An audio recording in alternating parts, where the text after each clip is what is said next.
Sir, आज press वार्ता बुलाया गया है, किस संबंध में है और क्या कुछ?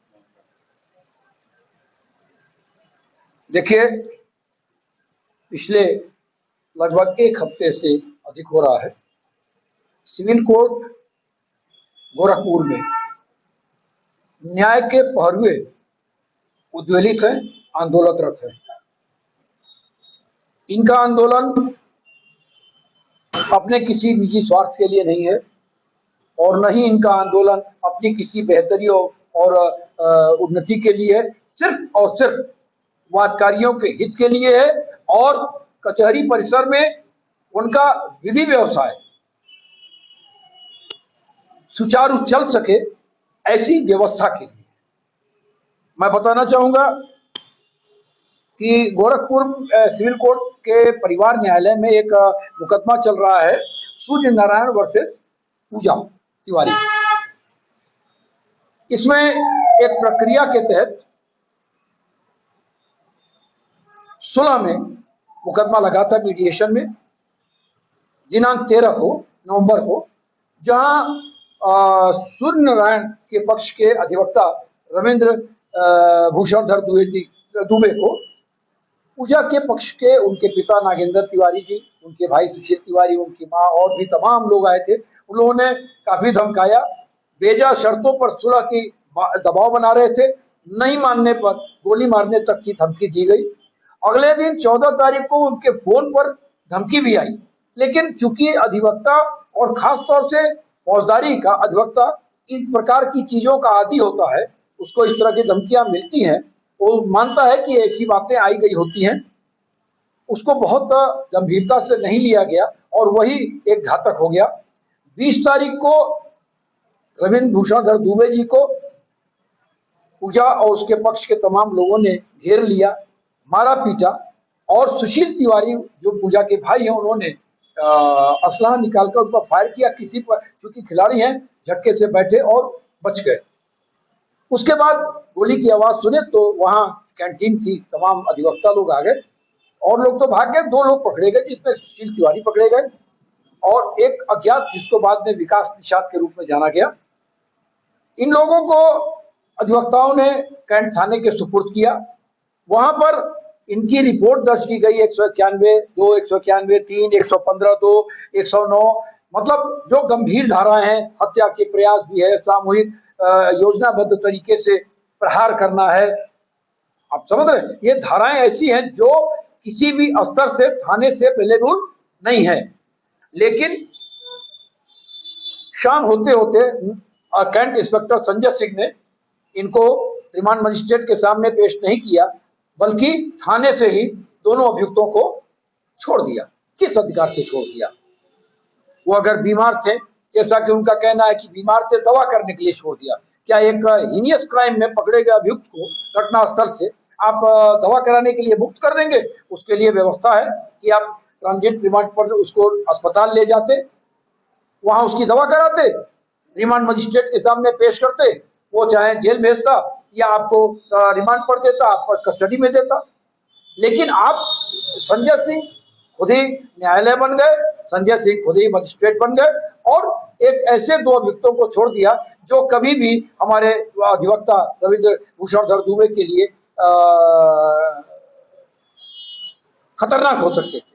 हम लोग ने उसके बाद इनको मौका दिया, इनसे बात किया, अधिकारियों से बात किया और उसके बाद से जो अधिकारियों ने, प्रशासन ने गोरखपुर के, चाहे वो डीएम हो, चाहे एसएसपी हो, चाहे डीआईजी हो, सबसे हम लोग मिले, लेकिन सबने सिर्फ आश्वासन की घुट्टी पिलाई। इनमें से जितने लोग नामजद थे, 6 नामजद थे और बाकी 6-7 अन्य थे, किसी की भी गिरफ्तारी और नहीं कर पाए। प्रश्न यह उठता है कि जब अधिवक्ता जो कानून के दायरे में रहकर पीड़ित पक्ष को न्याय दिलाने के लिए संघर्ष करता है, कैसे हिम्मत करेगा? इन आताइयों का इतना मन बढ़ गया, जो 4-5 फाटक हैं हमारे के आने के, वहां हर जगह स्कैनर लगा हुआ है। तमाम बड़े असलहों के साथ पुलिस बल मौजूद रहता है, जिनका ये काम है कि वो कोई भी बाहर से आने वाले की तलाशी लेकर ही अंदर जाने दें, क्योंकि विगत दिनों में प्रदेश की तमाम न्यायालयों में गोली चल चुकी है, बम चल चुके हैं, हत्याएं हो चुकी हैं, तो कैसे एक असलाह अंदर पहुंच गया और फिर फायर करने के बाद वो असलाह लेकर निकल गया। अभी 2 दिन पहले हम लोगों ने, कल भी हम लोगों ने भयंकर रूप से अम्बेडकर चौराहे को जाम किया। हालांकि उसमें हमने किसी राहगीर को नहीं परेशान किया, न एम्बुलेंस को रोका, लेकिन प्रशासन तक हमें अपनी बात पहुंचाने का ये एक तरीका था, हमें नहीं अच्छा लगता है। एक सप्ताह से ऊपर हो गया आप लोगों को प्रदर्शन करते, जबकि अधिवक्ता को सड़क पर उतरना पड़ रहा है। क्या कहेंगे अब आगे की क्या उम्मीद है आपको, क्या कार्रवाई होगी या नहीं होगी? अगर होगी तो ठीक है, नहीं होगी तो आगे का क्या आप लोगों का क्या आगे करना है आप लोग? देखिए, यह जो स्थानीय प्रशासन होता है या उसकी वह किसी दबाव में है, यह निश्चित तौर पर किसी दबाव में है, लेकिन मुझे हमें शासन से पूरी उम्मीद है, हमारी आवाज शासन तक पहुंच रही है।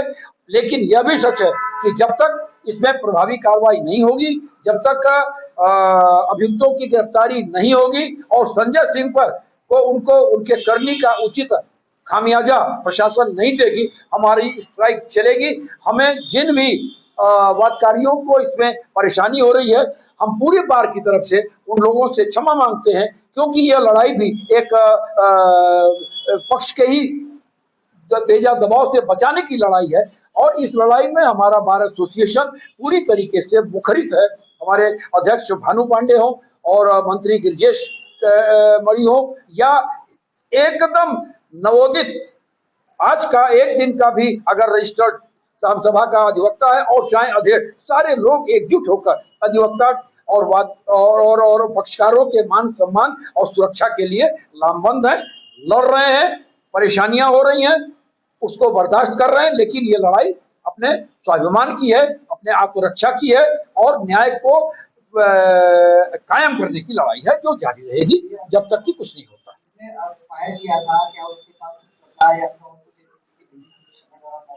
देखिए, जब फायर होता है तो एक भगदड़ की स्थिति बनती है। 2 लोग तो पकड़ में आ गए, लेकिन सुशील तिवारी जिन्होंने फायर किया था, उनके साथ कोई बंदा था जो उनके हाथ से असला छीनकर और लहराते हुए निकल गया। तो 5-6 लोग तो निकल गए भीड़ का फायदा उठाते हुए, क्योंकि वो बड़ी कैंटीन है, शुक्ला कैंटीन ऐसी कैंटीन है जिसमें दिन में 1 बजे कम से कम 200-300 लोग, चाहे वो बाहरी हो और चाहे वो अधिवक्ता हो, इतनी भीड़ रहती है। उस भीड़ का भगदड़ का लाभ उठाकर वो निकल गया। 2 लोग को पकड़ा गया और उनको हमने दिया तो उनको पुलिस ने छोड़ दिया ना, कुछ नहीं हुआ। ऐसा भी नहीं है कि वो हार्डकोर क्रिमिनल थे कि वो कहीं चंबल के घाटियों में जाकर छुप गए हों, लेकिन पुलिस प्रशासन निश्चित तौर पर किसी बड़े दबाव में है। वो चाहे धन का दबाव है, चाहे बल का दबाव है और चाहे किसी राजनीतिक रसूख वाले का दबाव है, लेकिन दबाव में है।